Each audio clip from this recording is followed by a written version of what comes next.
Hello dears, welcome in school classes. ഇന്ന് നമ്മുടെ USSന്റെ മലയാളം ക്ലാസ്സിലാണ് നമ്മൾ ഇരിക്കുന്നത്. അപ്പോൾ മലയാളം ക്ലാസ്സിൽ എൻ്റെ മക്കളെല്ലാവരും നന്നായിട്ട് ശ്രദ്ധിച്ചിരിക്കുക. എനിക്കറിയാം നിങ്ങളെല്ലാവരും USSന്റെ തയ്യാറെടുപ്പിലാണെന്ന്. ഓക്കെ, അപ്പം അതിൻ്റെ കൂടെ നമ്മൾ ഇന്ന് നമ്മുടെ മലയാളം കൂടി ഒന്ന് ആഡ് ചെയ്യാൻ പോവാണ്. മലയാളത്തിൻ്റെ അടിസ്ഥാന പാഠാവലി അല്ലെ, മലയാളം BT, ഇതിലെ ഫസ്റ്റ് യൂണിറ്റ് നമുക്കൊന്ന് നോക്കാം.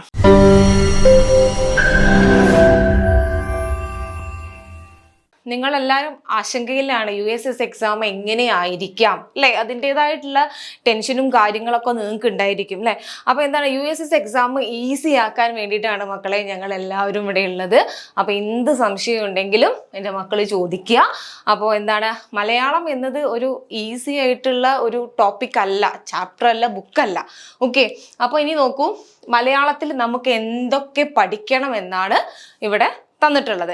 എന്തൊക്കെ പഠിക്കണം മലയാളത്തില് പാഠഭാഗങ്ങൾ മുഴുവൻ പഠിക്കണം. ആദ്യമായിട്ട് നമ്മൾ ചെയ്യേണ്ടത് എന്താണ്, പാഠഭാഗങ്ങൾ നമ്മൾ മുഴുവൻ പഠിക്കണം. ഓക്കെ, 3 യൂണിറ്റ് ആണുള്ളത്. ആ 3 യൂണിറ്റിലെയും പാഠഭാഗങ്ങൾ നമ്മൾ എന്ത് ചെയ്യണം, മുഴുവനായിട്ട് പഠിക്കണം. രണ്ടാമതായിട്ട് അത് ആരൊക്കെ എഴുതി അല്ലേ, കവികൾ ആരൊക്കെയാണെന്ന്, എഴുത്തുകാരെ, അവരുടെ ജീവചരിത്രം, അതുപോലെ തന്നെ അവരുടെ മറ്റ് കൃതികൾ, പിന്നെയോ പുരസ്കാരങ്ങൾ അല്ലെ, പ്രധാന വരികൾ. ഇപ്പോൾ പദ്യമോ കാര്യങ്ങളൊക്കെ ഉണ്ടാവുന്ന സമയത്ത് അല്ലെ, ആ കവിതയിലെ പ്രധാന വരികൾ നമ്മൾ എന്ത് ചെയ്യണം, നോക്കി വെക്കണം. പിന്നെ അതുപോലെ തന്നെ അടുത്ത കാലത്ത് പ്രഖ്യാപിച്ച സാഹിത്യ പുരസ്കാരങ്ങളും ബഹുമതികളും അല്ലെ, ഇതെല്ലാം നമ്മൾ എന്ത് ചെയ്യണം, മലയാളത്തിൽ നമ്മൾ നോട്ട് ചെയ്തേ പറ്റുള്ളൂ അല്ലെ. ഇതെല്ലാം എന്ത് ചെയ്യണം, ക്ലിയർ ആയിട്ട് വേണം നമ്മളെ USS എക്സാമിന് അങ്ങോട്ട് പോവാന്. ഓക്കെ, അപ്പൊ എൻ്റെ മക്കൾ ശ്രദ്ധിക്കുക, നമ്മൾ ആദ്യം ചാപ്റ്ററിലേക്ക് കടക്കുന്നതിന് മുന്നേ നമ്മൾ എന്ത് ചെയ്യണം, മലയാളത്തിൽ കുറച്ച് ബേസിക് ആയിട്ടുള്ള കാര്യങ്ങളുണ്ട് അല്ലേ. ബേസിക് ആയിട്ടുള്ള കാര്യങ്ങൾ നമ്മൾ എന്ത് ചെയ്യണം, ആദ്യം നമ്മൾ പഠിക്കണം. ഓക്കെ, അപ്പൊ സ്റ്റാർട്ട് ചെയ്യില്ല മക്കളെ. Okay, ready. ഫസ്റ്റ് ഞാനിവിടെ ചോദിച്ചിരിക്കുന്നത്, നമ്മുടെ മലയാള ഭാഷയുടെ പിതാവ് ആരാണ്? ആരാണ് മക്കളെ നമ്മുടെ മലയാള ഭാഷയുടെ പിതാവ് അല്ലേ? ഇവിടെ ചിത്രത്തിൽ തന്നെ കൊടുത്തിട്ടുണ്ടായിരുന്ന ആരാണ്? തുഞ്ചത്ത് രാമാനുജൻ എഴുത്തച്ഛൻ അല്ലേ. അപ്പൊ നമ്മുടെ മലയാള ഭാഷയുടെ പിതാവാണ് ആര്? തുഞ്ചത്ത് രാമാനുജൻ എഴുത്തച്ഛൻ. ഓക്കെ, ഇനി എൻ്റെ മക്കൾ നോക്കുക, പ്രാചീന കവിത്രയം അല്ലെ, പ്രാചീന കവിത്രയം, അതുപോലെ തന്നെ ആധുനിക കവിത്രയം എന്നൊക്കെ നിങ്ങൾ കേൾക്കും. അപ്പൊ എൻ്റെ മക്കൾക്ക് എന്ത് ചെയ്യണം, ക്വസ്റ്റ്യൻ പേപ്പറിൽ ഇങ്ങനെ കണ്ടു കഴിഞ്ഞാൽ ഒരിക്കലും അത് മാറിപ്പോവരുത്. ഓക്കെ, പ്രാചീന കവിത്രയം എന്ന് ഉള്ളതും അതുപോലെ തന്നെ ആധുനികവും എന്ന് കേട്ട് കഴിഞ്ഞാൽ അത് അങ്ങോട്ടും ഇങ്ങോട്ടും എന്ത് ചെയ്യാൻ പാടില്ല, മാറിപ്പോവാൻ പാടില്ല. പ്രാചീന കവിത്രയത്തിൽ ആരൊക്കെയാണുള്ളത്? ആരൊക്കെയാണ് മക്കളെ? 3 ആളുണ്ട്. ആരാണ്? ചെറുശ്ശേരി, എഴുത്തച്ഛൻ, കുഞ്ചൻ നമ്പ്യാർ. ഓക്കെ, ആധുനികത്തിലാണെങ്കിലോ കുമാരനാശാൻ, ഉള്ളൂർ S പരമേശ്വരയ്യർ, വള്ളത്തോൾ. മാറിപ്പോവോ? ഒന്നുകൂടി നോക്കാം. പ്രാചീന കവിത്രയത്തില് ചെറുശ്ശേരി, എഴുത്തച്ഛൻ, കുഞ്ചൻ നമ്പ്യാർ. മറക്കരുത്, ആരൊക്കെയാണ്? ചെറുശ്ശേരി, എഴുത്തച്ഛൻ, കുഞ്ചൻ നമ്പ്യാർ. ആധുനികത്തിലാണെങ്കിലോ ആശാൻ, ഉള്ളൂർ, വള്ളത്തോൾ. ഇങ്ങനെയാണ് നമ്മളത് ഈസി ആയിട്ട് പഠിക്കുന്നത് അല്ലെ. എങ്ങനെയാണ്? ആശാൻ, ഉള്ളൂർ, വള്ളത്തോൾ. അപ്പൊ ഇതൊക്കെയല്ലേ ആരൊക്കെയാണ് പ്രാചീന കവിത്രയം എന്ന് പറയുന്നത്? ചെറുശ്ശേരി, എഴുത്തച്ഛൻ, കുഞ്ചൻ നമ്പ്യാർ. രണ്ടാമത് ആധുനിക കവിത്രയം എന്ന് പറയുന്നത് ആരാണ്? കുമാരനാശാൻ, ഉള്ളൂർ, അതുപോലെ തന്നെ വള്ളത്തോൾ. ഇപ്പൊ നമ്മള് 3 കാര്യങ്ങളാണ് നമ്മൾ പഠിച്ചത്. എന്തൊക്കെയാണ്? മലയാള ഭാഷയുടെ പിതാവ് ആരാണെന്നും, അതുപോലെ തന്നെ പ്രാചീന കവിത്രയം അല്ലെ ആരൊക്കെയാണെന്നും, അതുപോലെ തന്നെ ആധുനിക കവിത്രയത്തില് ആരൊക്കെയാണെന്നുള്ളത് നമ്മൾ പഠിച്ചു. ഓക്കെ, നന്നായിട്ട് ശ്രദ്ധിക്കുക. ഈ ക്ലാസ് കേൾക്കുമ്പോൾ തന്നെ എന്ത് ചെയ്യണം, നോട്ട്സും കാര്യങ്ങളും ശ്രദ്ധിച്ച് എഴുതിയെടുക്കണം, പഠിക്കണം. ഓക്കെ, പിന്നേക്ക് എന്നുള്ളത് നമ്മൾ വെക്കരുത്. ഇപ്പൊ തന്നെ നമ്മൾ എന്ത് ചെയ്യണം, പഠിച്ച് തന്നെ മുന്നോട്ട് പോവുക. ഓക്കെ, ഇനി നോക്കൂ, മഹാകാവ്യം എഴുതാതെ മഹാകവി ആയത് ആര്? ആരാടാ മഹാകാവ്യം എഴുതാതെ മഹാകവി ആയത്? കുമാരനാശാൻ. ആരാണ്? കുമാരനാശാൻ. മഹാകാവ്യം എഴുതാതെയാണ് അദ്ദേഹം ആരായി മാറിയത്? മഹാകവി ആയി മാറിയത്. ഇനി നോക്കൂ, മലയാളത്തിന് ശ്രേഷ്ഠ ഭാഷാ പദവി ലഭിച്ചത് 2010 13 അല്ലെ ശ്രേഷ്ഠ ഭാഷാ പദവി ലഭിച്ചത് ഏത് വർഷത്തിലാണ് എന്നുള്ളത് നിങ്ങളോട് ചോദിക്കും. ആ സമയത്ത് നിങ്ങൾ പറയണം എന്താണ് ആൻസർ, 2013 അല്ലെ. ഇപ്പൊ നമ്മൾ വീണ്ടും 2 ക്വസ്റ്റ്യനും കൂടിയാണ് മക്കളെ പഠിച്ചത്. ഏതൊക്കെയാണ്? മഹാകാവ്യം അല്ലെ, മഹാകാവ്യം എഴുതാതെ മഹാകവി ആയത് കുമാരനാശാൻ. കുമാരനാശാന് മറ്റൊരു പേരും കൂടി ഉണ്ട്, എന്താണ്? സ്നേഹഗായകൻ അല്ലെ. മറ്റൊരു പേരും കൂടി ഉണ്ട്, എന്താണ്? സ്നേഹഗായകൻ എന്നും പറയുന്നുണ്ട് അല്ലെ. അപ്പൊ മഹാകാവ്യം എഴുതാതെ മഹാകവി ആയത് ആരാണ് മക്കളെ? കുമാരനാശാൻ. ഇനി മറ്റൊരു ക്വസ്റ്റ്യൻ എന്തായിരുന്നു? മലയാളത്തിന് ശ്രേഷ്ഠ ഭാഷാ പദവി ലഭിച്ച വർഷം എന്നായിരുന്നു മക്കളെ? 2013. ഓക്കെ. ഇനി നോക്കൂ, മലയാളത്തിലെ ആദ്യത്തെ ചെറുകഥ ക്വസ്റ്റ്യൻ വരാം അല്ലെ. മലയാളത്തിലെ ആദ്യ ചെറുകഥ ഏതാണ്? വാസനാവികൃതി അല്ലെ. ഏതാണ് മക്കളെ? വാസനാവികൃതി. മലയാളത്തിലെ ആദ്യത്തെ ചെറുകഥ എന്ന് പറയുന്നത് വാസനാവികൃതി. ഇനി നോക്കൂ, മലയാളത്തിലെ ആദ്യ ലക്ഷണമൊത്ത ഖണ്ഡകാവ്യം ഏതാണ്? മലയാളത്തിലെ ആദ്യത്തെ ലക്ഷണമൊത്ത ഖണ്ഡകാവ്യം എന്ന് പറയുന്നത് വീണപൂവ് അല്ലെ. വീണപ്പൂവേ കുമാരനാശാന്റെ വീണപ്പൂവേ. അറിയില്ല മക്കളെ? വീണപൂവ് അല്ലെ മലയാളത്തിലെ ആദ്യത്തെ ലക്ഷണമൊത്ത ഖണ്ഡകാവ്യമാണ് ഏതെന്ന് പറയുന്നത്? വീണപൂവ് എന്ന് പറയുന്നത് അല്ലെ. അപ്പൊ എന്റെ മക്കൾ നന്നായിട്ടൊന്ന് ശ്രദ്ധിക്കണം. ഓക്കെ. ഇനി നോക്കൂ, കേരളത്തിലെ ഏത് വിദ്യാഭ്യാസ മന്ത്രിയുടെ ആത്മകഥയാണ് കൊഴിഞ്ഞ ഇലകൾ? കേരളത്തിലെ ഏത് വിദ്യാഭ്യാസ മന്ത്രിയുടെ ആത്മകഥയാണ്? അപ്പൊ നമുക്ക് അവിടെ സംശയം വരാം അല്ലെ. ആരാണ് വിദ്യാഭ്യാസ മന്ത്രി? വരാം അല്ലെ. കൊഴിഞ്ഞ ഇലകൾ ആരുടെയാണ് അല്ലെ. അപ്പൊ എന്ത് ചെയ്യാം? കേരളത്തിലെ ഏത് വിദ്യാഭ്യാസ മന്ത്രിയുടെ ആത്മകഥയാണ് കൊഴിഞ്ഞ ഇലകൾ? ആരുടെയാണ് മക്കളെ? പറയൂ. ജോസഫ് മുണ്ടശ്ശേരി. ആരുടേതാണ്? ജോസഫ് മുണ്ടശ്ശേരി. ഇനി നമുക്ക് അടുത്ത ക്വസ്റ്റ്യൻ നോക്കാം. മലയാളത്തിലെ ആദ്യത്തെ ലക്ഷണമൊത്ത നോവൽ. മലയാളത്തിലെ ആദ്യത്തെ ലക്ഷണമൊത്ത നോവൽ. അപ്പൊ ഇനി നോക്കൂ, ഇവിടെ നമ്മൾ ആദ്യം ഒന്ന് പഠിച്ചിട്ടുണ്ട് അല്ലെ. ഏതാണ്? മലയാളത്തിലെ ആദ്യത്തെ ചെറുകഥ വാസനാവികൃതി അല്ലെ. അതുപോലെ തന്നെ നോക്കി നോക്കൂ, ഏതാണ് മലയാളത്തിലെ ആദ്യ ലക്ഷണമൊത്ത നോവൽ? ഇന്ദുലേഖ. ഓ ചന്തുമേനോന്റെ ഇന്ദുലേഖയാണ് മലയാളത്തിലെ ആദ്യത്തെ ലക്ഷണമൊത്ത നോവൽ എന്ന് പറയുന്നത്. ഇനി നമുക്ക് 7ാമത്തെ ചോദ്യത്തിലേക്ക് കിടക്കാം. പോലെ മക്കളെ, സെറ്റല്ലേ? ഓക്കെ. ആടുജീവിതം എഴുതിയത് ആര്? ആടുജീവിതം നമുക്കെല്ലാവർക്കും അറിയാം അല്ലെ. നമ്മളെല്ലാവരും ആ സിനിമ കണ്ടതാണ് അല്ലെ. അല്ല മക്കളെ, അത് ഒരാളുടെ എന്താണ് ജീവിതമാണ് നമ്മുടെ മുന്നിലേക്ക് കാണിച്ചു തന്നിട്ടുള്ളത് അല്ലെ. ആടുജീവിതം എഴുതിയത് ആര്? ആരാണ്? ബെന്യാമിൻ. ആരാണ്? ബെന്യാമിൻ. ഓക്കെ. ഇനി 8ാമത്തെ ക്വസ്റ്റ്യനിലേക്ക് പോവാം. എന്താണ്? 2023 കുട്ടികളുടെ ചലച്ചിത്രത്തിനുള്ള കേരള സംസ്ഥാന ചലച്ചിത്ര പുരസ്കാരം നേടിയ സിനിമ എന്താണ്? 2023 ഇത് അടുത്ത കാലത്താണ് അല്ലെ. 2023 കുട്ടികളുടെ ചലച്ചിത്രത്തിനുള്ള കേരള സംസ്ഥാന ചലച്ചിത്ര പുരസ്കാരം നേടിയ സിനിമ. ഇവിടെ നമുക്ക് ഒരുപാട് ഓപ്ഷൻ കൊടുത്തിട്ടുണ്ട് അല്ലെ മക്കളെ. ഒന്നാമത്തെ നിങ്ങൾക്കറിയാം, എന്താണ്? കുമ്മാട്ടി അല്ലെ, നമ്മുടെ ബുക്കിലുണ്ട്. 2ാമത്തേത് പല്ലൊട്ടി നയൻസ് കിഡ്സ്. പിന്നെ അങ്ങ് ദൂരെ ഒരു ദേശത്ത്. പിന്നെ ബോണമി. ഇതിലേതായിരിക്കും മക്കളെ? നിങ്ങൾ എനിക്ക് തീർച്ചയായിട്ടും എനിക്കറിയാം നിങ്ങൾ ഏത് ചെയ്യും എന്നുള്ളത്. കുമ്മാട്ടി ചെയ്യും എന്നുള്ളത് അല്ലെ. അല്ല, അതല്ല ആൻസർ. ഏതാണ്? പല്ലൂട്ടി നയൻ കിഡ്സ്. ഇതാണ് കേരള സംസ്ഥാന ചലച്ചിത്ര പുരസ്കാരം നേടിയ സിനിമ. ഏത് ഇയറിലാണ് മക്കളെ? 2023 കുട്ടികളുടെ ചലച്ചിത്രത്തിനുള്ള കേരള സംസ്ഥാന ചലച്ചിത്ര പുരസ്കാരം നേടിയ സിനിമ. മാറിപ്പോവ മക്കളെ? കുമ്മാട്ടി ഉണ്ടായിരിക്കും അല്ലെ. നിങ്ങളെ ശ്രദ്ധ തിരിക്കാൻ വേണ്ടിയിട്ട് അവിടെ ആരുണ്ടായിരിക്കും? കുമ്മാട്ടി ഉണ്ടായിരിക്കും. പക്ഷെ എൻ്റെ മക്കൾ അങ്ങോട്ട് പോകരുത്. എങ്ങോട്ട് പോകണം? പല്ലൊട്ടി നയൻസ് കിഡ്സിലേക്ക് പോകണം. ഇനി മലയാളത്തിലെ ആദ്യ നോവൽ അല്ലെ മക്കളെ. വീണ്ടും കൺഫ്യൂഷൻ അല്ലെ. എന്താണ് ഇത്? മലയാളത്തിലെ ആദ്യ നോവൽ മറ്റേതായിരുന്നു? ഇന്ദുലേഖ ഏതായിരുന്നു? ആദ്യ ലക്ഷണമൊത്ത നോവലായിരുന്നു. അപ്പൊ നോക്കൂ, മലയാളത്തിലെ ആദ്യ നോവൽ കുന്തലത ഇറങ്ങി അല്ലെ. അപ്പു നെടുങ്ങാടിയുടെ കുന്തലത വന്നു. പക്ഷെ അവിടെ എന്തൊക്കെയോ ഒരു പോരായ്മ ഫീൽ ചെയ്തു അല്ലെ. അപ്പൊ എന്തായിരുന്നു, അപ്പൊ ഇതിന് പകരം അല്ലെ എല്ലാം ലക്ഷണമൊത്ത അല്ലെ എല്ലാ കാര്യങ്ങളും ഉൾക്കൊണ്ട ലക്ഷണമൊത്ത ഒരു നോവൽ അങ്ങ് ഇറങ്ങി. അതായിരുന്നു ഇന്ദുലേഖ അല്ലെ. കുന്തലതയുണ്ട്, മലയാളത്തിൽ ആദ്യമായിട്ട് ഇറങ്ങിയത് ഏതാണ്? കുന്തലതയാണ്. അപ്പു നെടുങ്ങാടിയുടെ കുന്തലതയാണ്. ഇനി ഇതാ അടുത്തത് അല്ലെ ഈ കവിത അല്ല മക്കളെ, നമുക്ക് എന്താണ് പരിചയമുള്ള കവിതയാണ് അല്ലെ. ആരുടെയാണ്?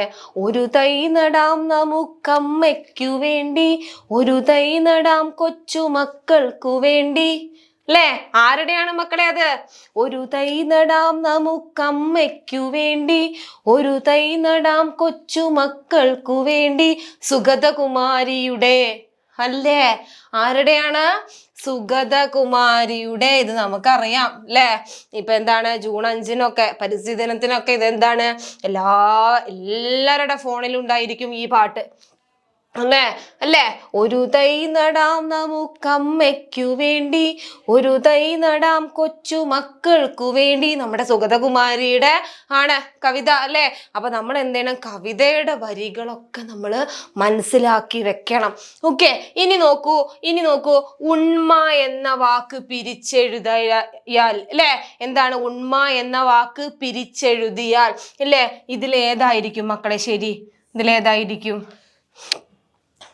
ഉണ്മ, ഉൺ പ്ലസ് മ ആണോ? ഉൾ പ്ലസ് മ, ഉ പ്ലസ് മ, ഉൻ പ്ലസ് മ. ഉണ്മ എന്ന വാക്ക് പിരിച്ചെഴുതിയാൽ അല്ലേ എന്തായിരിക്കും? ഇതാണ് മക്കളെ കറക്റ്റ് അല്ലേ. നമ്മൾ നേരെ ഇങ്ങോട്ടും പോകാം ഇങ്ങോട്ടും പോകാം അല്ലേ. പക്ഷെ അങ്ങോട്ട് പോകരുത്. എന്താണ്? ഉൾ പ്ലസ് മ, ഉണ്മ. ഇതാണ് കറക്റ്റ്. ഓക്കെ. അപ്പൊ എൻ്റെ മക്കൾ എന്ത് ചെയ്യണം? നന്നായിട്ട് ശ്രദ്ധിക്കുക. എവിടെയും എന്ത് ചെയ്യാൻ പാടില്ല? കൺഫ്യൂഷൻ വരാൻ പാടില്ല, മാറിപ്പോവാനും പാടില്ല. ഓക്കെ. ഇനി നോക്കൂ 12ാമത്തെ ക്വസ്റ്റ്യൻ ആണ് അല്ലെ. പ്രഭ എന്ന തൂലിക നാമം ഉപയോഗിച്ചിരുന്ന എഴുത്തുകാരൻ. പ്രഭ എന്ന തൂലിക നാമം. നമ്മൾ എന്താണ് കവികൾക്ക് പിന്നെയും തൂലികാ നാമങ്ങളൊക്കെ ഉണ്ട് അല്ലെ. നമ്മൾ നോക്കി വെക്കണം അല്ലെ. പ്രഭ എന്ന തൂലിക നാമം ഉപയോഗിച്ചിരുന്ന എഴുത്തുകാരൻ ആരാണ് മക്കളെ അത്? നിങ്ങൾക്ക് ഇവിടെ ഓപ്ഷൻ തന്നിട്ടുണ്ട്. ആരാണ്? തകഴി തന്നിട്ടുണ്ട്. അതുപോലെ തന്നെ Basheer, C Radhakrishnan, V T Bhattathiripad. ആരായിരിക്കും പ്രഭ? ആരായിരിക്കും മക്കളെ പ്രഭ? തകഴി ആയിരിക്കോ? അതുപോലെ തന്നെ ബഷീർ ആയിരിക്കോ? സി രാധാകൃഷ്ണൻ ആയിരിക്കോ? V T Bhattathiripad? ഇതിൽ ആരായിരിക്കും മക്കളെ? അതെ, കറക്റ്റ് ആൻസർ ആണ്. ആരാണ്? ബഷീറാണ് അല്ലെ. പ്രഭ എന്ന തൂലിക നാമം ഉപയോഗിച്ചിരുന്ന എഴുത്തുകാരൻ ആരാണ്? ബഷീറാണ്. ആരാണ്? ബഷീർ അല്ലെ. പ്രഭ. മാറിപ്പോവരുത് കേട്ടോ മക്കളെ, മാറിപ്പോവരുത്. ബഷീർ അല്ലെ. പ്രഭ എന്ന തൂലിക നാമം ഉപയോഗിച്ചിരുന്ന എഴുത്തുകാരൻ ആരാണ് മക്കളെ? ബഷീർ അല്ലെ. ഇനി നോക്കൂ, മലയാള ഭാഷയുടെ പിതാവായ തുഞ്ചത്തെഴുത്തച്ഛന്റെ പേരിലുള്ള എഴുത്തച്ഛൻ പുരസ്കാരം ആരംഭിച്ച വർഷം അല്ലെ. എഴുത്തച്ഛൻ പുരസ്കാരം നിങ്ങൾ കേട്ടിട്ടുണ്ടോ മക്കളെ? അത് എഴുത്തച്ഛൻ പുരസ്കാരമൊക്കെ കിട്ടുക എന്നൊക്കെ പറയുന്നത് ഉണ്ടായിരിക്കും, ശ്രദ്ധിച്ചിട്ടുണ്ടാവില്ല അല്ലെ. പക്ഷെ ഇനി ഇവിടുന്ന് അങ്ങോട്ട് എൻ്റെ മക്കള് ഇങ്ങനെയുള്ള കാര്യങ്ങളൊക്കെ ശ്രദ്ധിച്ചിരിക്കണം. കാരണം എന്താണ്? നമ്മൾ USS എക്സാം എഴുതാൻ പോവുകയാണ്. അപ്പൊ ഇങ്ങനെയുള്ള ജനറൽ ആയിട്ടുള്ള കാര്യങ്ങളൊക്കെ എൻ്റെ മക്കൾ നോക്കിയിരിക്കണം. ഓക്കെ. മലയാള ഭാഷയുടെ പിതാവായ തുഞ്ചത്തെഴുത്തച്ഛന്റെ പേരിലുള്ള എഴുത്തച്ഛൻ പുരസ്കാരം ആരംഭിച്ച വർഷം ഏതാണ് മക്കളെ? നോക്കി നോക്കൂ 1993-ലാണ്. 1993-ലാണ് മലയാള ഭാഷയുടെ പിതാവായ തുഞ്ചത്തെഴുത്തച്ഛന്റെ പേരിലുള്ള എഴുത്തച്ഛൻ പുരസ്കാരം ആരംഭിച്ചത്. എന്നാണ് മക്കളെ? ഒന്നുകൂടി പറഞ്ഞു നോക്കൂ 1993. ഓക്കെ, സെറ്റല്ലേ മക്കളെ? അല്ലേ? നമുക്ക് ഒന്നുകൂടി നോക്കാം. ഇവിടെ ആകെ രണ്ട് ക്വസ്റ്റ്യനേ ഉള്ളൂ നമുക്ക് ഈ ഒരു ഇതിൽ പഠിക്കാനുള്ളത്. ഏതാണ്? പ്രഭ എന്ന തൂലിക നാമം ഉപയോഗിച്ചിരുന്ന എഴുത്തുകാരൻ ആരാണ്? ബഷീർ അല്ലെ. രണ്ടാമത് ആരാണ്? മലയാള ഭാഷയുടെ പിതാവായ തുഞ്ചത്തെഴുത്തച്ഛന്റെ പേരിലുള്ള എഴുത്തച്ഛൻ പുരസ്കാരം ആരംഭിച്ച വർഷം എന്നാണ് മക്കളെ? എന്നാണ്? 1993 1993 1993. ഇനി നമുക്ക് നോക്കാം 14-ാമത്തെ ചോദ്യം. 13 ചോദ്യങ്ങൾ നമ്മളിപ്പോ പഠിച്ചു കഴിഞ്ഞു. ഒന്നുകൂടി നോക്കാം നമുക്ക് കേട്ടോ. ഇനി 14-ാമത്തെ ചോദ്യം ഒന്ന് നോക്കൂ. കേരളം എന്നു കേട്ടാലോ തിളയ്ക്കണം ചോര നമുക്കു ഞരമ്പുകളിൽ. എന്താണ് മക്കളെ? ഒന്നും കൂടി ശ്രദ്ധിക്കൂ. കേരളം എന്നു കേട്ടാലോ തിളയ്ക്കണം ചോര നമുക്ക് ഞരമ്പുകളിൽ എന്ന് എഴുതിയ മഹാകവി ആരായിരിക്കും? ഇതില് എന്നെഴുതിയ മഹാകവി ആരായിരിക്കണം? കേരളം എന്ന് കേൾക്കുമ്പോൾ നമ്മുടെ ഞരമ്പുകളിലെ ചോരയൊക്കെ അങ്ങ് തിളക്കണം എന്ന് പറഞ്ഞ കവി ആരായിരിക്കും മക്കളെ? ആയിരിക്കോ? കുമാരനാശാൻ, വള്ളത്തോൾ, അക്കിത്തം, ഇതിൽ ആരായിരിക്കും മക്കളെ? അതെ, കറക്റ്റ് ആൻസർ ആണ്. എൻ്റെ മക്കൾക്ക് അറിയാം അല്ലേ? ആരാണ്? വള്ളത്തോളാണ് അല്ലേ? വള്ളത്തോളാണ് നമ്മളടുത്ത് പറഞ്ഞത് എന്ത്? കേരളം എന്നു കേട്ടാലോ തിളയ്ക്കണം ചോര നമുക്കു ഞരമ്പുകളിൽ എന്ന് നമ്മളോട് പറഞ്ഞത് ആരാണ്? വള്ളത്തോളാണ്. ഓക്കെ, ഇനി നോക്കൂ. 2020 എഴുത്തച്ഛൻ അവാർഡ് നമ്മൾ ഓൾറെഡി പഠിച്ചു അല്ലേ? ഇത് എന്നാണ് തുടങ്ങിയത് എന്നുള്ളത്. എന്നായിരുന്നു ഒന്ന് ഓർത്ത് നോക്കിയേ. എന്നായിരുന്നു മക്കളെ? 1993 ഇത് തുടങ്ങുന്നത് അല്ലേ? നമ്മൾ പഠിച്ചില്ലേ? ഇനി നോക്കൂ, 2020 എഴുത്തച്ഛൻ അവാർഡ് ലഭിച്ചത് അല്ലേ? 2020 എഴുത്തച്ഛൻ അവാർഡ് ലഭിച്ചത് ആർക്കാണ്? പോൾ സക്കറിയ. ആർക്കാണ്? പോൾ സക്കറിയ. അപ്പൊ നമ്മൾ എന്താണ്? 2 കാര്യങ്ങളാണ് ഈ ക്വസ്റ്റ്യനിൽ നമ്മൾ പഠിക്കുന്നത് അല്ലെ? നോക്കൂ. ഒന്ന്, എഴുത്തച്ഛൻ അവാർഡ് എന്നു മുതലാണ് അല്ലെ? എഴുത്തച്ഛൻ അവാർഡ് എന്നു മുതലാണ്. അതുപോലെ 2020 അല്ലെ? 2020 പോൾ സക്കറിയക്കാണ് ഈ എഴുത്തച്ഛൻ അവാർഡ് കിട്ടിയിരിക്കുന്നത് അല്ലെ? ക്വസ്റ്റ്യൻ തിരിച്ചൊക്കെ വരാം അല്ലെ? പോൾ സക്കറിയക്ക് ഏത് വർഷത്തിലാണ് എഴുത്തച്ഛൻ അവാർഡ് കിട്ടിയത്? തിരിച്ചും വരാം. അപ്പൊ എന്ത് ചെയ്യണം എൻ്റെ മക്കൾ? ഇതെല്ലാം നോട്ട് ചെയ്ത് വെക്കണം. 2020 പോൾ സക്കറിയക്ക് എഴുത്തച്ഛൻ അവാർഡ് കിട്ടുന്നത്. ഓക്കെ, സെറ്റല്ല മക്കളെ? ഇനി നമുക്ക് ഒന്നുകൂടി നോക്കാം. ആദ്യം മുതൽ നമ്മളെ ഈ 15 ക്വസ്റ്റ്യന് നമുക്ക് ഒന്നും കൂടി ഒന്ന് നോക്കാം. റെഡി അല്ലേ? ഓക്കെ, ഇനി നോക്കൂ. മഹാകാവ്യം എഴുതാതെ അല്ലെ? നമ്മൾ പറഞ്ഞിരുന്നു എന്താണ്? മലയാള ഭാഷയുടെ പിതാവ് ആരാണ്? തുഞ്ചത്ത് രാമാനുജൻ എഴുത്തച്ഛൻ അല്ലെ? നമ്മൾ ഓമന പേരൊക്കെ ഇട്ട് വിളിക്കും എന്താണ്? എഴുത്തച്ഛൻ എന്ന്. പക്ഷെ അദ്ദേഹത്തിന് മുഴുവൻ പേരുണ്ട്. എന്താണ്? തുഞ്ചത്ത് രാമാനുജൻ എഴുത്തച്ഛൻ അല്ലെ? പിന്നെ നമ്മൾ പഠിച്ചത് എന്താണ്? പ്രാചീന കവിത്രയം 3 അല്ലെ? പ്രാചീന കവിത്രയം ആരൊക്കെയാണ്? ചെറുശ്ശേരി, എഴുത്തച്ഛൻ, കുഞ്ചൻ നമ്പ്യാർ. ചെറുശ്ശേരി നമുക്ക് അറിയാലോ, കൃഷ്ണഗാഥ അറിയില്ലേ മക്കളെ? 2ാമത്തെ എഴുത്തച്ഛൻ അല്ലെ? നമുക്കറിയാം, കിളിപ്പാട്ട് പ്രസ്ഥാനം അല്ലെ? 3ാമത്താണ് കുഞ്ചൻ നമ്പ്യാർ, ഓട്ടംതുള്ളൽ അല്ലെ? ഓട്ടംതുള്ളൽ അറിയില്ലേ മക്കളെ? അതാണ് ചെറുശ്ശേരി, എഴുത്തച്ഛൻ, കുഞ്ചൻ നമ്പ്യാർ, പ്രാചീന കവിത്രയം. അത് പിന്നെ ആധുനിക കവിത്രയം, പാട്ട് അല്ലെ? ആശാനുള്ളൂർ വള്ളത്തോൾ. അതോടുകൂടി അതിന് ഒരു കൺഫ്യൂഷൻ നിങ്ങൾക്ക് പാടില്ല. ഇനി നോക്കൂ, ഇനി നമുക്കുള്ള ക്വസ്റ്റ്യൻ ആണ് മഹാകാവ്യം എഴുതാതെ മഹാകവി ആയത് ആര്? മഹാകാവ്യം എഴുതാതെ മഹാകവി ആയത് ആരാണ് മക്കളെ? കുമാരനാശാൻ. ആരാണ്? കുമാരനാശാൻ. ഓക്കെ, ഇനി നോക്കൂ. 2ാമത്തത് മലയാളത്തിന് ശ്രേഷ്ഠ ഭാഷ പദവി ലഭിച്ച വർഷം. മലയാളത്തിന് ശ്രേഷ്ഠ ഭാഷ പദവി ലഭിച്ച വർഷം 2013. ശ്രേഷ്ഠ ഭാഷ പദവി ലഭിച്ച വർഷം ഏതാണ് മക്കളെ? 2013. ഇനി നോക്കൂ, മലയാളത്തിലെ ആദ്യത്തെ ചെറുകഥ ഏതാണ്? വാസനാവികൃതി അല്ലെ? ഏതായിരുന്നു മക്കളെ? വാസനാവികൃതി. പിന്നെ നോക്കൂ, മലയാളത്തിലെ ആദ്യ ലക്ഷണബൊത്ത ഖണ്ഡകാവ്യം നമ്മുടെ സ്വന്തം ആശാന്റെ വീണപ്പൂവ്.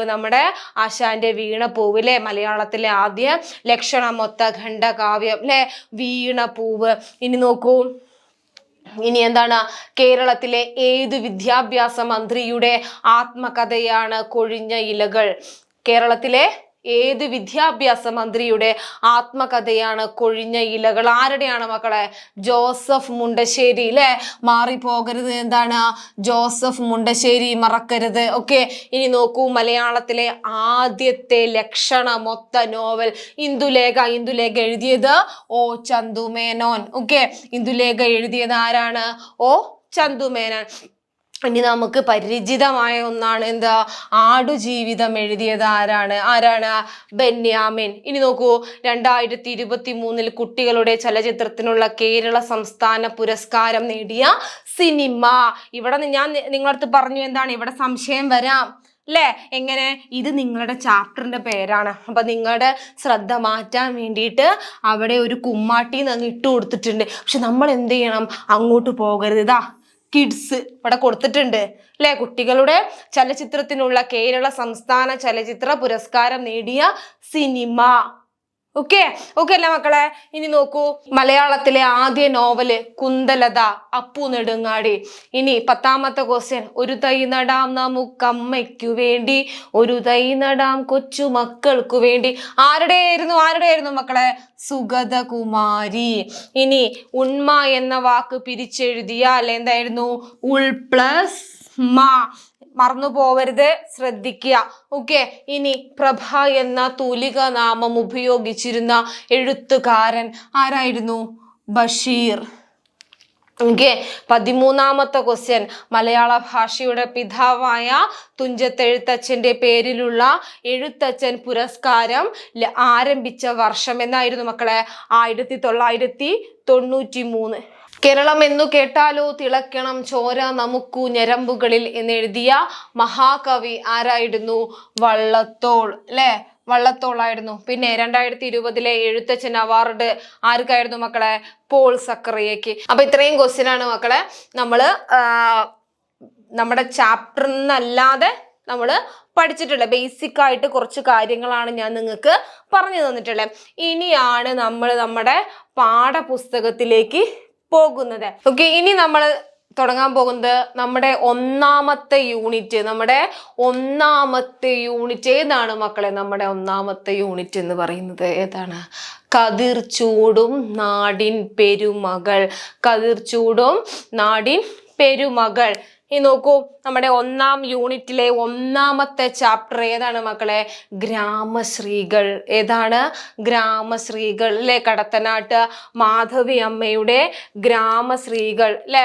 ഇനി നോക്കൂ, എന്താണ് ഗ്രാമശ്രീകൾ? എങ്ങനെയാണ് നമുക്ക് തുടങ്ങുന്നത്? നാണിച്ചു പോകുന്നു നീളൻ കുട ചൂടി ഞാനീ വരമ്പിൽ കൊതുമ്പിൽ നിൽക്കേ, ഏതൊരു വിശ്വവിദ്യാലയത്തിലങ്കൻ സോദരിമാരെ പഠിച്ചു നിങ്ങൾ അല്ലെ?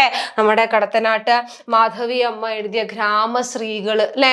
നോക്കൂ, അതിൽ എന്തൊക്കെയാണ്? ആ ചാപ്റ്ററിൽ എന്തൊക്കെയാണ് നമ്മൾ പറയുന്നത്? എന്തൊക്കെയാണ്? അതായത് ഒരു ഗ്രാമം, ആ ഗ്രാമത്തിലെ കുറച്ച് സ്ത്രീകൾ അല്ലെ, അവരെന്താണ് രാവിലെ എല്ലാവരെയും വിളിച്ചു കൂട്ടി പാടത്തേക്ക് അങ്ങ് പോവുകയാണ് അല്ലേ മക്കളെ? അല്ലെ? അപ്പൊ എന്താണ് ഇവര് പണിയെടുക്കുന്നത് കണ്ടിട്ട് നമ്മുടെ കവി അല്ലെ വരമ്പത്ത് കുട ചൂടി അല്ലെ, നീളം കുട ചൂടി അങ്ങനെ ഇവരെ നോക്കി നിൽക്കുകയാണ് അല്ലെ? ആ നോക്കി നിൽക്കുന്ന കവിക്ക് എന്താണ് തന്നോട് തന്നെ ഒരു നാണമൊക്കെ ഇങ്ങ് തോന്നുകയാണ് അല്ലെ? നാണിച്ച് നിൽക്കുകയാണ്. എന്തിന് അല്ലെ? ഈ പെണ്ണുങ്ങൾ ഇങ്ങനെ പണിയെടുക്കുന്നത് കണ്ടിട്ട് അല്ലെ? ഗ്രാമത്തിലെ സ്ത്രീകൾ എന്ത് ചെയ്യുന്നുണ്ട്? അവര് എന്താണ് പാടത്ത് പണിയെടുക്കുന്നത് കണ്ടിട്ടില്ലേ?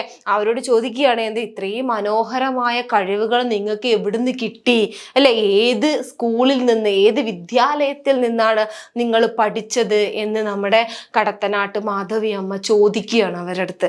ഓക്കെ, ഇനി നോക്കൂ, നമ്മുടെ കടത്തനാട്ട് മാധവി അമ്മയുടെ ജനനം എന്ന് പറഞ്ഞത് 1909, മരണം എന്ന് പറയുന്നത് 1999. നന്നായിട്ട് നോക്കി വെക്കണം കേട്ടോ. ഗ്രാമശ്രീകൾ എന്ന കവിത എഴുതിയത് ആരാണ് മക്കളെ? കടത്തനാട്ട് മാധവി അമ്മയാണ്. ഗ്രാമശ്രീകൾ എന്ന കവിത എഴുതിയത് ആരാണ് മക്കളെ? കടത്തനാട്ട് മാധവി അമ്മയാണ്. ആ മാധവി അമ്മയുടെ ജനനം എന്ന് പറയുന്നത് 1909, മരണം എന്ന് പറയുന്നത് 1999. ഇനി നോക്കൂ, 1996 സമഗ്ര സംഭാവനയ്ക്കുള്ള കേരള സാഹിത്യ അക്കാദമി വാർഷിക പുരസ്കാരം നൽകി. പിന്നെയോ മാലതി എന്ന തൂലികാനാമം, മാലതി എന്ന തൂലികാനാമം അല്ലെ, നാമത്തിൽ കൃതികൾ എന്താണ് ഈ കവി എഴുതിയിട്ടിരുന്നത്. നമ്മുടെ കടത്തനാട്ട് മാധവി അമ്മ മാലതി എന്ന തൂലികാനാമത്തില് കൃതികൾ എഴുതിയിരുന്നു. ഇനി നോക്കൂ, മിക്ക കൃതികൾക്കും നാടൻ പാട്ടിന്റെ താളം കാണും അല്ലെ. നമ്മുടെ കടത്തനാട്ട് മാധവി അമ്മയുടെ ഒരു പ്രത്യേകത എന്താണ്? മിക്ക കൃതികൾക്കും നാടൻ പാട്ടിന്റെ താളം കാണും. സെറ്റല്ല മക്കളെവിടെ? സെറ്റല്ലേ? നമ്മുടെ ഗ്രാമശ്രീകൾ കടത്തനാട്ട് മാധവി അമ്മ എഴുതിയതാണ് അല്ലേ. പാഠഭാഗത്തേക്ക് ഇനി ഞാൻ പോകേണ്ട ആവശ്യമില്ലല്ലോ, നിങ്ങൾക്ക് നന്നായിട്ട് അറിയാം അല്ലേ.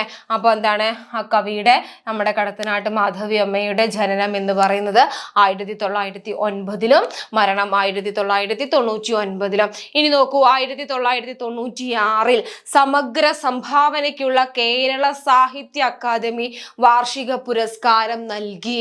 നന്നായിട്ട് ശ്രദ്ധിക്കുക. എങ്ങനെയാണ്?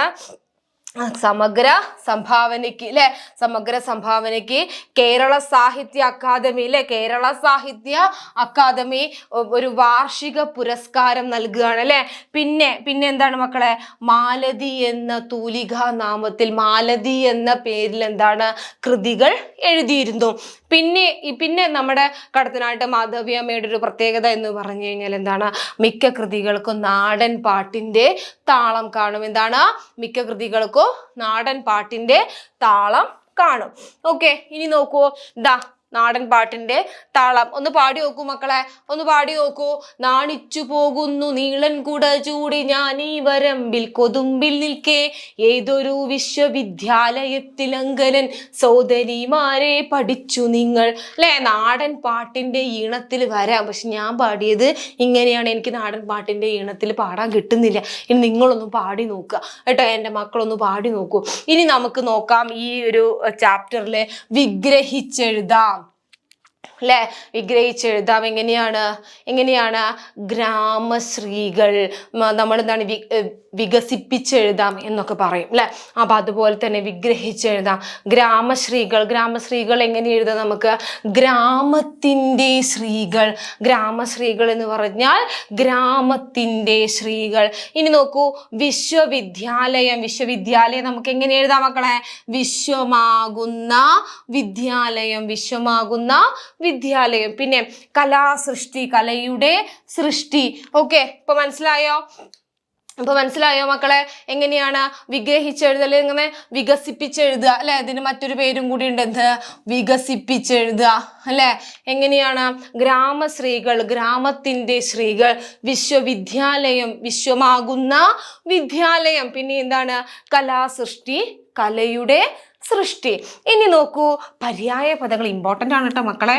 ഇത് പര്യായ പദങ്ങൾ അല്ലെ. എന്താണ്? മണ്ണിന് എന്താണ് പറയുക? പൂഴി അല്ലെ. നമ്മൾ പറയാറുണ്ട് അല്ലെ, മണലിലൊക്കെ നമ്മൾ പറയാറുണ്ട് എന്ത്? പൂഴി എന്ന് അല്ലെ.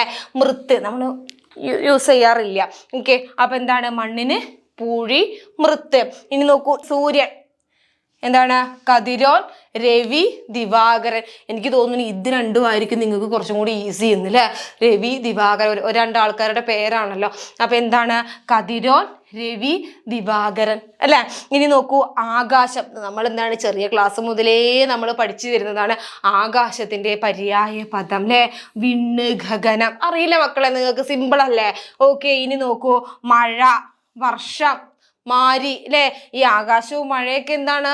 നമ്മൾ ചെറിയ ക്ലാസ്സിലേ പഠിച്ചു വരുന്നതാണ് അല്ലെ. അതുകൊണ്ട് ഇതത്ര പ്രയാസം നിങ്ങൾക്ക് തോന്നില്ല ഇല്ലല്ലോ. ഇനി നോക്കൂ, മണ്ണ്, പൂഴി, മൃത്ത്, സൂര്യൻ, കതിരോൻ, രവി, ദിവാകരൻ. പര്യായ പദങ്ങളാണ്, ഇമ്പോർട്ടൻ്റ് ആണ്, നോട്ട് ചെയ്ത് വെക്കണം കേട്ടോ. ഇനി നോക്കൂ, ഇനി നമുക്ക് ആ ചാപ്റ്ററിൽ പറയുന്നത് അർത്ഥങ്ങളാണ്. ഓക്കെ, ഈ പര്യായങ്ങളെ പോലെ തന്നെ അർത്ഥവും ഇമ്പോർട്ടൻ്റ് ആണ്. ഓക്കെ, ഇനി നോക്കൂ, ഉണ്ണിക്കതിരോൻ എന്ന് പറഞ്ഞാൽ എന്താണ്? ഉണ്ണിക്കതിരോൻ, പ്രഭാത സൂര്യൻ. ഉണ്ണിക്കതിരോൻ എന്ന് പറഞ്ഞു കഴിഞ്ഞാൽ പ്രഭാത സൂര്യൻ. പിന്നെയോ താമരത്താർ. എന്താണ്? താമര പൂവ്, പൊന്നുകപ്പാട് അല്ലെ, പൊന്നുകപ്പാടേറ്റു അല്ലെ, പൊൻകിരണം, സൂര്യന്റെ പൊൻകിരണം എന്നാണ് പറഞ്ഞത്. കുന്തളം, മുടി നമുക്കറിയാം അല്ലെ. പിന്നെയോ ചെന്നി, നെറ്റിയുടെ ഒരു വശം അല്ലെ. നമ്മൾ എന്താണ് ഇതൊക്കെ യൂസ് ചെയ്യുന്നതാണ്, നമ്മൾ മലയാളികൾ ഇതൊക്കെ പറയുന്നതാണ് അല്ലേ. ഈ നെറ്റിയുടെ ചെന്നി ഭാഗം എന്നൊക്കെ നമ്മൾ പറയാറുണ്ട്, ഇപ്പം അതൊന്നും യൂസ് ചെയ്യാറില്ല അല്ലേ. അപ്പം എന്താണ് ചെന്നി എന്ന് പറഞ്ഞാൽ നെറ്റിയുടെ വശം. ചെന്നി എന്ന് പറഞ്ഞാൽ എന്താ മക്കളെ? നെറ്റിയുടെ വശം. ഇനി ഓക്കെ, അപ്പം ഇത്രയുമാണ് നമ്മുടെ ഫസ്റ്റ് യൂണിറ്റിലെ ഫസ്റ്റ് ചാപ്റ്ററിൽ നമ്മൾ നോക്കി വെക്കേണ്ട കാര്യങ്ങൾ. ഓക്കെ, ആദ്യം നമ്മൾ എന്താണ് കടത്തനാട്ട് മാധവി അമ്മയെ കുറിച്ച് പഠിച്ചു. ആ ഒരു കവയിത്രിയുടെ ജനനം, മരണം എന്നിവ പഠിച്ചു. അദ്ദേഹത്തിന് എന്താണ് പുരസ്കാരങ്ങൾ കിട്ടിയത് നമ്മൾ പഠിച്ചു. അതുപോലെ തന്നെ എന്താണ് മറ്റൊരു തൂലികാനാമത്തിൽ എന്താണ് കവിത എഴുതാറുണ്ട് എന്ന് പഠിച്ചു. ഓക്കെ, ഇനി നമ്മൾ എന്താണ് മറ്റൊരു പ്രത്യേകത എന്താണ്, ആ കവി നാടൻ പാട്ടുകളുടെ ഈണത്തിലാണ് കവിതയൊക്കെ എഴുതാറ്. പിന്നെ നമ്മൾ എന്താണ് ആ ചാപ്റ്ററിൽ വികസിപ്പിച്ചെഴുതാൻ പഠിച്ചു ഇല്ലേ മക്കളെ? വികസിപ്പിച്ചെഴുതാൻ പഠിച്ചു. പിന്നെയോ പിരിച്ചെഴുതുക അല്ലേ, പഠിച്ചോ? ഇല്ല. പിന്നെ എന്താണ് പര്യായ പദമാണ് പഠിച്ചത്. പിരിച്ചത് നമ്മൾ പഠിച്ചിട്ടില്ല. എന്താണ് പര്യായ പദമാണ് പഠിച്ചത്. പിന്നെയോ അർത്ഥങ്ങൾ അല്ലേ. ഇത്രയുമാണ് ആ ചാപ്റ്ററിൽ നിങ്ങൾ നോക്കി വെക്കേണ്ടത്. ഓക്കെ, ഇനി നോക്കൂ, ഇനി നമുക്ക് അടുത്ത പാഠഭാഗം നോക്കാം. കുമ്മാട്ടി അല്ലേ, കുമ്മാട്ടി. ആർ രാജഗോപാലന്റെ കുമ്മാട്ടി. എന്തൊക്കെയാണ് ഈ കുമ്മാട്ടിയെ കുറിച്ച് നിങ്ങൾക്കറിയാം എന്ന് പറഞ്ഞു തന്നെ എനിക്ക്. കുമ്മാട്ടിയെ കുറിച്ച് നിങ്ങൾക്ക് എന്തൊക്കെ അറിയാം? അതായത് നമ്മുടെ ഈ യൂണിറ്റ് തന്നെ എന്താണ് കൃഷിയെ കുറിച്ചിട്ടാണ് അല്ലേ. കൃഷിയെ കുറിച്ചിട്ടല്ലേ മക്കളെ പറയുന്നത്. അപ്പം നോക്കൂ, ഈ കുമ്മാട്ടി എന്ന് പറഞ്ഞു കഴിഞ്ഞാൽ ഈ വിളവെടുപ്പൊക്കെ കഴിഞ്ഞിട്ട് അവർ റിലാക്സ് ചെയ്യുന്ന സമയമുണ്ടല്ലോ, അപ്പം നടത്തുന്ന ഒരു ആഘോഷമാണ് അല്ലേ. ഇപ്പം നമ്മൾ സാധാരണ എന്ത് ചെയ്യാറുണ്ട്, എക്സാമൊക്കെ കഴിഞ്ഞ് കഴിഞ്ഞാൽ നമ്മൾ ടൂറൊക്കെ പോവും അല്ലേ. അങ്ങനെ നമ്മൾ എന്ത് ചെയ്യും, അടിച്ചു പൊളിക്കും. അങ്ങനെയുള്ള ഒരു സംഭവം, കൃഷിക്കാരുടെ ഒരു ആഘോഷമാണ് ഈ കുമ്മാട്ടി എന്ന് പറയുന്നത് അല്ലേ. വിളവെടുപ്പിന് ശേഷം അവരെന്താണ് ആഘോഷിക്കുന്ന ഒരു ആഘോഷം, അത്രയേ ഉള്ളൂ അല്ലേ കുമ്മാട്ടി. ഇത് പ്രധാനമായിട്ടും എന്താണ് തൃശ്ശൂർ ജില്ലക്കാരാണ് ഇത് പ്രധാനമായിട്ടും ആഘോഷിക്കുന്നത്. ഓക്കെ, അപ്പം എൻ്റെ മക്കൾക്ക് എല്ലാം അറിയാം കുമ്മാട്ടി എന്ന് പറഞ്ഞു കഴിഞ്ഞാൽ എന്താണെന്നുള്ളത് എൻ്റെ മക്കൾക്ക് അറിയാം. അതുപോലെ തന്നെ അവരുടെ വേഷങ്ങൾ അല്ലേ, പുല്ല് വെച്ചിട്ട് മടഞ്ഞിട്ടാണ് അവർ വേഷം കെട്ടാറ്. അങ്ങനെയുള്ള ഒരുപാട് കാര്യങ്ങൾ കുമ്മാട്ടിയിലുണ്ട്. പാഠഭാഗം നന്നായിട്ട് വായിച്ചു നോക്കുക. ഓക്കെ, ഇനി നമുക്ക് എന്താണ് പറയാനുള്ളത്, ആർ രാജഗോപാലൻ എന്ന എഴുത്തുകാരനെ കുറിച്ചിട്ട് നമുക്ക് നോക്കാം. എന്തൊക്കെയാണ് അദ്ദേഹം എന്താണ് എഴുത്തുകാരനാണ് അല്ലെ, അത് നമുക്ക് എല്ലാവർക്കും അറിയാം. അദ്ദേഹം എന്താണ് ആർ രാജഗോപാലൻ എഴുത്തുകാരനാണ്. രണ്ടാമത്തേന്ന് പറഞ്ഞാൽ അദ്ദേഹം ഒരു അധ്യാപകനാണ്, ടീച്ചറായിരുന്നു അല്ലെ, അധ്യാപകനായിരുന്നു. പിന്നെയോ പരിസ്ഥിതി പ്രവർത്തകനായിരുന്നു. പിന്നെ തെയ്യം, കുമ്മാട്ടി, പൂതനാട്ടം, കൃഷ്ണനാട്ടം എന്നിവയുടെ പ്രാധാന്യത്തെയും പ്രസക്തിയെയും കുറിച്ച് നല്ല ആഴത്തിൽ പഠിച്ച ഒരു വ്യക്തിയും കൂടിയാണ് ആരെന്ന് പറയുന്നത് ആർ രാജഗോപാലൻ എന്ന് പറയുന്ന നമ്മുടെ എഴുത്തുകാരൻ. ഓക്കെ, നോക്കി വെക്കണേ. ഓക്കെ, ഇനി നോക്കും, ഇനി അദ്ദേഹത്തിന് കിട്ടിയ അവാർഡ് ശരിക്കും ശ്രദ്ധിക്കുക. എങ്ങനെയാണ് 2002 അല്ലെ, 2002 Kerala folklore academy award. Okay, 2002 Kerala folklore academy award. പിന്നെയോ കേരള സംഗീത നാടക അക്കാദമി അവാർഡ് എന്നിവ ലഭിച്ചു. ഇതൊക്കെ നിങ്ങൾ എന്ത് ചെയ്യണം മക്കളെ, നോക്കി വെക്കണം കേട്ടോ. ഇതൊക്കെ എന്ത് ചെയ്യണം, നോക്കി വെക്കണം കേട്ടോ. ഇനി ഇതിലും ഉണ്ട് വിഗ്രഹിച്ചെഴുതാൻ അല്ലേ, ഇതിലും ഉണ്ട് നമുക്ക് വികസിപ്പിച്ചെഴുതാൻ അല്ലേ, വിഗ്രഹിച്ചെഴുതാൻ ഇതിലും ഉണ്ട്. നോക്കൂ, വിനോദകലയെ നമ്മൾ എങ്ങനെ വിഗ്രഹിച്ചെഴുതാം, എങ്ങനെ എഴുതാം മക്കളെ? വിനോദത്തിന് വേണ്ടിയുള്ള കല. എന്താണ് വിനോദത്തിന് വേണ്ടിയുള്ള കല? സംഘത്തിന്റെ നേതാവ്. ദേശത്തിന്റെ ഉത്സവം. അനുഷ്ഠാനാംശം. എന്താണ് അനുഷ്ഠാനത്തിന്റെ അംശം. സിമ്പിളാണ്. ശരിക്കും ശ്രദ്ധിച്ചു കഴിഞ്ഞാൽ നമുക്ക് ഈസി ആയിട്ട് എല്ലാം പഠിക്കാം അല്ലെ. അല്ല മക്കളെ, ഇത് വായിച്ചാൽ തന്നെ നിങ്ങൾക്ക് അറിയില്ലേ അല്ലെ. വിനോദകല, വിനോദത്തിന് വേണ്ടിയുള്ള കല. പിന്നെയോ സംഘ നേതാവ്, സംഘത്തിന്റെ നേതാവ്. ദേശ ഉത്സവം, ദേശത്തിന്റെ ഉത്സവം. അനുഷ്ഠാനാംശം, അനുഷ്ഠാനത്തിന്റെ അംശം. അല്ലേ? ഇത്രയേ ഉള്ളൂ. സിമ്പിളാണ് മക്കളെ. ഇനി നോക്കൂ, കുമ്മാട്ടിയെ കുറിച്ച് നമ്മൾ ഓൾറെഡി പറഞ്ഞതായിരുന്നു. എന്താണ്?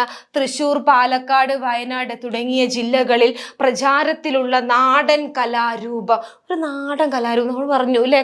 കർഷകരുടെ ഒരു ഉത്സവമാണെന്ന് പറഞ്ഞു. പിന്നെ തൃശ്ശൂർ നഗരത്തിന് ചുറ്റുമുള്ള ദേശക്കാർ ഓണത്തിനോടനുബന്ധിച്ചാണ് നമ്മുടെ കുമ്മാട്ടി ആഘോഷിക്കുന്നത്. ഓക്കെ, ഇനി നോക്കൂ, തൃശ്ശൂരിലെ കിഴക്കുംപാട്ടുംകര കുമ്മാട്ടിയാണ് ഏറ്റവും പ്രധാനം. കുമ്മാട്ടിയെ കുറിച്ച് നിങ്ങൾ അറിഞ്ഞിരിക്കണം, കാരണം അതിൽ 1 വേർഡ് ക്വസ്റ്റ്യൻ വരാൻ സാധ്യതയുണ്ട്. അപ്പൊ നോക്കൂ, കുമ്മാട്ടി തൃശ്ശൂർ, പാലക്കാട്, വയനാട് തുടങ്ങിയ ജില്ലകളിൽ പ്രചാരത്തിലുള്ള ഒരു നാടൻ കലാരൂപം. പിന്നെ തൃശ്ശൂർ നഗരത്തിന് ചുറ്റുമുള്ള ദേശക്കാരെ എങ്ങനെയാണ് ഓണത്തിനോടനുബന്ധിച്ച് ആഘോഷിക്കുന്ന ഒരു ആഘോഷമാണ് എന്തെന്ന് പറയുന്നത്? കുമ്മാട്ടി എന്ന് പറയുന്നത്. ഇനി നോക്കൂ, തൃശ്ശൂരിലെ കിഴക്കുംപാട്ടുകര കുമ്മാട്ടി അല്ലെ. ഇപ്പൊ നിങ്ങളടുത്ത് ചോദിക്കും ഏത് കുമ്മാട്ടിയാണ് പ്രധാനപ്പെട്ടത് എന്നൊക്കെ ഒരു 1 വേർഡ് ക്വസ്റ്റ്യൻ വന്നു എന്നിരിക്കുക. അപ്പൊ നിങ്ങൾ പറയണം തൃശ്ശൂരിലെ കിഴക്കുംപാട്ടുംകര. മറക്കരുത് എൻ്റെ മക്കളത് മറന്നു പോവരുത് കേട്ടോ. തൃശ്ശൂരിലെ കിഴക്കുംപാട്ടുകര. ഇനി നോക്കൂ, കിഴക്കുംപാട്ടുകരയെ കുമ്മാട്ടിക്കളിയുടെ ഈറ്റില്ലം. ഇവിടെയാണ് മക്കളെ നിങ്ങൾക്ക് കിടക്കുന്നത് അല്ലെ, ഈറ്റില്ലം അല്ലെ. കുമ്മാട്ടിക്കളിയുടെ ഈറ്റില്ലം എവിടെയാണ്? കിഴക്കുംപാട്ടുംകര അല്ലെ, ഈറ്റില്ലം എന്നു വിശേഷിപ്പിക്കുന്നു. ഇനി നോക്കൂ, പാലക്കാട്, വയനാട് ജില്ലയുടെ ചില ഭാഗങ്ങളിൽ കുമ്മാട്ടി ദേവപ്രീതിക്കായിട്ടും വിളവെടുപ്പിനോടനുബന്ധിച്ചും ആഘോഷിക്കുന്നുണ്ട്. നമ്മൾ പറഞ്ഞു തന്നെ അല്ലെ, വിളവെടുപ്പ് കഴിഞ്ഞിട്ടാണ് ഇത് ആഘോഷിക്കാറ് എന്ന് നമ്മൾ പറഞ്ഞു അല്ലെ. ഇനി നോക്കൂ, ഇതിൻ്റെ വാദ്യങ്ങൾ ഏതൊക്കെയാണെന്ന്. ചെണ്ടയാണ് പ്രധാന പിന്നണി വാദ്യം. കൂടാതെ തകില്, ചേങ്ങില, നാദസ്വരം എന്നിവയും ഉപയോഗിക്കുന്നു. ഇത്രയേ ഉള്ളൂ നമ്മുടെ കുമ്മാട്ടിയിൽ. എളുപ്പമാണ് അല്ലേ, സിമ്പിളാണ്, ഈസിയാണ്, എൻ്റെ മക്കൾക്ക് പഠിക്കാവുന്നതേ ഉള്ളൂ. ഓക്കെ, ഇനി നോക്കൂ, ഇനി നമ്മുടെ ഫസ്റ്റ് യൂണിറ്റിലെ മൂന്നാമത്തെ ചാപ്റ്റർ. എന്താണ് മക്കളെ? ഏതാണ് നോക്കി നോക്കൂ. വിത്തെന്ന മഹാ അത്ഭുതം. ആരാണ് എഴുതിയത്? ചെറുവയൽ രാമൻ. നിൽക്കുന്നു ആള് അല്ലെ, നമ്മുടെ പാഠബുക്കിൽ തന്നെ ഉണ്ട് അല്ലെ മക്കളെ. വിത്തെന്ന മഹാ അത്ഭുതം ചെറുവയൽ രാമനാണ് നമുക്കത് പറഞ്ഞു തന്നത്. ഇനി നോക്കൂ, അദ്ദേഹത്തെക്കുറിച്ച് നമുക്ക് ഒരുപാട് കാര്യങ്ങൾ പഠിക്കാനുണ്ട്. അദ്ദേഹത്തിനെ കുറിച്ച് നമുക്ക് ഒരുപാട് കാര്യങ്ങൾ പഠിക്കാനുണ്ട്. എന്താണ്? വയനാട് മാനന്തവാടി കമ്മനയിലെ ആദിവാസി കർഷകനാണ് നമ്മുടെ തലക്കര ചെറിയ രാമൻ എന്ന ചെറുവയൽ രാമൻ എന്ന് പറയുന്ന ആള്. പിന്നെയോ 2023 അല്ലേ, ുള്ള വർഷമാണ്, ശരിക്കും ശ്രദ്ധിക്കുക കേട്ടോ. 2023 റിപ്പബ്ലിക് ദിനത്തില് ഭാരത സർക്കാർ പത്മശ്രീ നൽകി അദ്ദേഹത്തെ ആദരിച്ചിട്ടുണ്ട്. ഇനി നോക്കൂ, കേരളത്തിന്റെ വിത്തു മനുഷ്യൻ അല്ലെ, ഇമ്പോർട്ടൻ്റ് ആണ് ഇതൊക്കെ കേട്ടോ, ഇമ്പോർട്ടൻ്റ് ആണ്. കേരളത്തിലെ വിത്തു മനുഷ്യൻ എന്ന പേരിൽ അറിയപ്പെട്ടു. ആരാണ് മക്കളെ? ആരാണ് അറിയപ്പെട്ടത്? ചെറുവയൽ രാമൻ, കേരളത്തിന്റെ വിത്തു മനുഷ്യൻ എന്നറിയപ്പെട്ടത്. ഇനി നോക്കൂ, വയനാട്ടുകാർ അദ്ദേഹത്തെ നെല്ലച്ചൻ അല്ലെ. ഒരുപാട് കാര്യങ്ങളുണ്ട് അദ്ദേഹത്തെ പറ്റി നമുക്ക് പഠിക്കാൻ അല്ലേ. എന്താണ് നമ്മുടെ അദ്ദേഹത്തെ കുറിച്ച് പഠിച്ചത്? എന്താണ് നോക്കി നോക്കൂ. എന്താണ്? പിന്നെ ഭാരത സർക്കാരിലെ 2023 റിപ്പബ്ലിക് ദിനത്തില് ഭാരത സർക്കാർ അദ്ദേഹത്തിന് പത്മശ്രീ കൊടുത്ത് ആദരിച്ചു അല്ലെ. പിന്നെയോ കേരളത്തിന്റെ വിത്തു മനുഷ്യൻ എന്ന പേരിൽ അറിയപ്പെട്ടു. ഇനി നോക്കൂ, വയനാട്ടുകാർ അദ്ദേഹത്തെ നെല്ലച്ചൻ എന്ന പേരിൽ വിളിക്കുന്നു. ഇത്രയും കാര്യമുണ്ട് അദ്ദേഹത്തിനെ കുറിച്ചിട്ട് അല്ലെ. അദ്ദേഹത്തിന്റെ അമ്മാവൻ കൊടുത്ത 40 ഏക്കറിൽ അദ്ദേഹം കൃഷി ഇറക്കുകയാണ് അല്ലെ. അതിലൂടെ അങ്ങനെ അദ്ദേഹം കൃഷി ഇറക്കി. അദ്ദേഹത്തിന്റെ അടുത്ത് ഏകദേശം 45ഓളം എന്ന് തന്നെ പറയാം, അത്രത്തോളം പിന്നെ നെല്ലുകൾ അല്ലെ, വിത്തുകൾ അദ്ദേഹം സൂക്ഷിച്ചു വെച്ചിട്ടുണ്ട്. അദ്ദേഹം നമുക്ക് പറഞ്ഞു തരുന്നുണ്ട് എങ്ങനെയൊക്കെയാണ് ഒരു വിത്ത് എടുക്കേണ്ടതെന്നും അതെങ്ങനെയൊക്കെയാണ് സൂക്ഷിക്കേണ്ടതെന്നും എന്നൊക്കെ നമുക്ക് ഈ പിന്നെ ചെറുവയൽ രാമൻ നമുക്ക് പറഞ്ഞു തരുന്നുണ്ട്. ഓക്കെ, ഇതിൽ നമുക്കിനി പഠിക്കാനുള്ളത് പഴഞ്ചൊല്ലാണ് അല്ലേ. നമ്മൾ പഴഞ്ചൊല്ല് നമ്മൾ ജസ്റ്റ് ഒന്ന് അറിഞ്ഞിരിക്കണം. ഈ ചാപ്റ്ററിൽ ഈ പിന്നെ എഴുത്തുകാരനെ കുറിച്ചിട്ട് നമ്മൾ എന്ത് ചെയ്യണം, നന്നായിട്ട് പഠിക്കണം. അത് കഴിഞ്ഞിട്ട് പഴഞ്ചൊല്ല്. എന്താണ് പഴഞ്ചൊല്ല്? വിത്ത് ഗുണം 10 ഗുണം. വിത്ത് ഗുണം 10 ഗുണം. പിന്നെയോ ഞാറില്ലെങ്കിൽ ചോറില്ല, മുളയിലറിയാം പിള, അല്ലേ? 10ആയ മുള്ളിടം പറയും കാണാം. നിങ്ങൾക്ക് ചിലപ്പോൾ ഇതിൻ്റെയൊക്കെ ആശയം തന്നിട്ട് ഒരു പഴഞ്ചൊല്ല് എഴുതാനൊക്കെ, ഒരു പഴഞ്ചൊല്ലൊക്കെ ചിലപ്പോൾ ഓപ്ഷനിൽ തരും. ഓക്കെ, അപ്പം നിങ്ങൾ അതെന്ത് ചെയ്യണം? നന്നായിട്ട് നോക്കി വെക്കുക കേട്ടോ. പിന്നെ ഇരുമുറി പത്തായത്തിൽ ഒരു മുറി വിത്തിന്. പത്തായം അറിയോ? പണ്ടുള്ള ഒരു എന്താണ്, സൂക്ഷിച്ചു വെക്കാൻ ഉപയോഗിക്കുന്ന ഒരു എന്താണ്, അതിൽ 2 മുറി ഉണ്ടായിരിക്കും. അത് ഒരു മുറിയിൽ എന്താണ്, വിത്തിന് സൂക്ഷിച്ചു വെക്കുന്നതാണ്. പിന്നെ വിത്തിനൊത്ത വിള. ഇനി ഇത്രയുമാണ് നമ്മുടെ ഒരു ഫസ്റ്റ് യൂണിറ്റിലെ 3 ചാപ്റ്ററുകൾ എന്ന് പറയുന്നത്. അതിൽ ഇമ്പോർട്ടൻ്റ് ആയിട്ടുള്ള കാര്യങ്ങളാണ്. ഓക്കെ, എന്താണ് കൃഷി, അല്ലേ? കൃഷിയുമായിട്ട് ബന്ധപ്പെട്ടിട്ടുള്ള 3 ചാപ്റ്റേഴ്സ് ആണ്, അല്ലേ? ഫസ്റ്റ് നമ്മൾ ഗ്രാമശ്രീകൾ പഠിച്ചു, അത് കഴിഞ്ഞിട്ട് കുമ്മാട്ടി പഠിച്ചു, പിന്നെ ഏതാണ് മക്കളെ പഠിച്ചത്?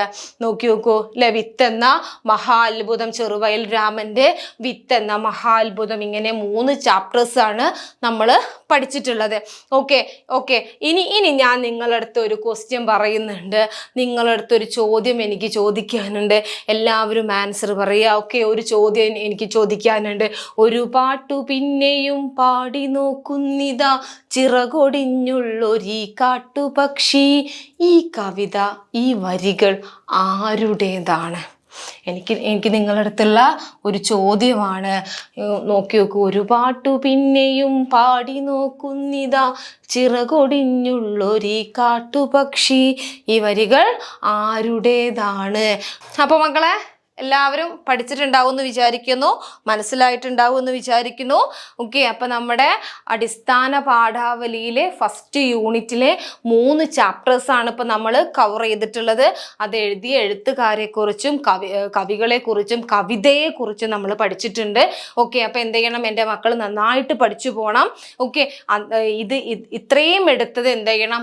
എഴുതിയെടുത്ത് ക്വസ്റ്റ്യൻ ആൻസറൊക്കെ നന്നായിട്ട് എഴുതി വായിച്ചു പഠിക്കണം. അതുപോലെ തന്നെ നമ്മുടെ കുമ്മാട്ടി എന്ന പാഠഭാഗം നന്നായിട്ട് വായിക്കണം. അതിൽ നിന്ന് എന്ത് വരാം?